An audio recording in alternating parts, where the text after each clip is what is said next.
Welcome back. You're watching Business Morning on Channels Television. In the second quarter of the year, the economy grew by 2.35%, slowing by 1.61% from 3.96% recorded in the first quarter of the year. Is this trend being reflected in the tempo of activities in the maritime sector? But Dr. Ken also a member, Clearing and Forwarding Trade Group at the Lagos Chamber of Commerce and Industry, joins me now to talk about this. Good morning to you, Dr. Nwosu. Thank you for coming on the program. Yeah, good morning, Harriet. Thank you. Now, looking at recent GDP figures from the National Bureau of Statistics, we saw that the economy slowed in the second quarter of the year by 1.61%. Now, is this trend being reflected in the tempo of activities in the maritime sector? Well, certainly, yes. The answer is yes. The maritime sector is part of the larger economy, a very important part of the economy too. And even though it has different aspects, every single aspect of it was affected. On the aspect of trade logistics, yes, there was some cargo throughput increase, but before then, that was in the last one and a half months. But for the larger part of the year, you've seen a reduction in the volume of imports. When it's a reduction in the volume, airports. can we put a percentage to it? No, I don't have those figures with me at the moment, but I know that at some point at the airport, where you have the NACO and the SACOL terminals, very full with goods even overflowing into the tarmac. At some point, we had a situation where you're even seeing the bare floor, so you're not even having enough goods coming in. You didn't expect people who are businessmen that work on profit and loss to buy dollar at the rate, the galloping rate in the first half of the year.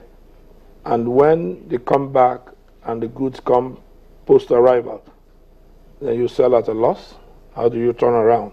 So you found that situation both at the airport and the seaport, not having enough cargo throughput.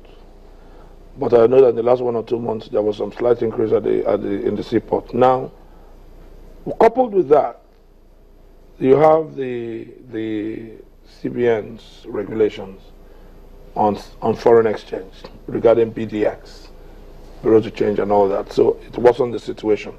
So the growth we expected in the trade logistics aspect of the economy, maritime economy, we didn't get that. You come to ship financing. With the kind of exchange rate level you have, galloping rates, you can't plan. A lot of companies that wanted to access ship financing facilities were even having difficulties because the banks were saying, hold on, let's get a clear picture of what's happening. CBN is coming on so many new rules. So which means that... so there was a slowdown too. Exactly. So there's a slowdown there, and that means that slowdown is going to be reflected even in the third quarter of the year as well. But certainly it will be when the balance sheet comes out. So we'll see that in the maritime sector and that aspect of it. And a lot of, even in the larger picture, a lot of final investment decisions by a lot of foreign companies who want to come into the country, who of course are going to bring in a lot of equipment and other materials. Those investment decisions have been held. We want to see who's the new Minister of Finance. We want to understand the economic policy trust of the government. Who's the Chief Economic Advisor. We don't have those people in place, so they need to have a sense of what's happening before they now come in full force. But in spite of all of this, you still have to deal with regulations. So what is the status of regulatory framework in the maritime sector currently at the shippers? Is the Shippers Council, now performing the role, expectation of the stakeholders such as yourself? Frankly, the Nigerian ship, okay, before I even talk about the Nigerian Shippers Council, there is a usual statement by a lot of foreigners that Nigeria is one country that is overregulated and undergoverned. It speaks a lot about the country outside. Nonetheless, there are still gaps in regulation. The Nigerian Shippers Council was appointed by the past president to become the economic regulator of the ports. And frankly, that was an appointment that was long overdue because they've been doing a bit of that without sanctioning powers. Presently, over the past almost a year, they've been appointed. They've done quite extensive stakeholder engagement. I must give that to them. But you find that in trying to perform that role, which is new, they are getting expected resistance from some of the players who we are supposed to plug loopholes in what they're doing. So for instance, stakeholders complain shipping companies charge too arbitrarily. Terminal charge too arbitrarily. They try to get them to round the table, there's a problem. There is resistance. So they have a whole spectre of work to do. And they have seen the need to deepen stakeholder engagement. And we, the stakeholders, have also urged them. It is extremely important for you to do two things.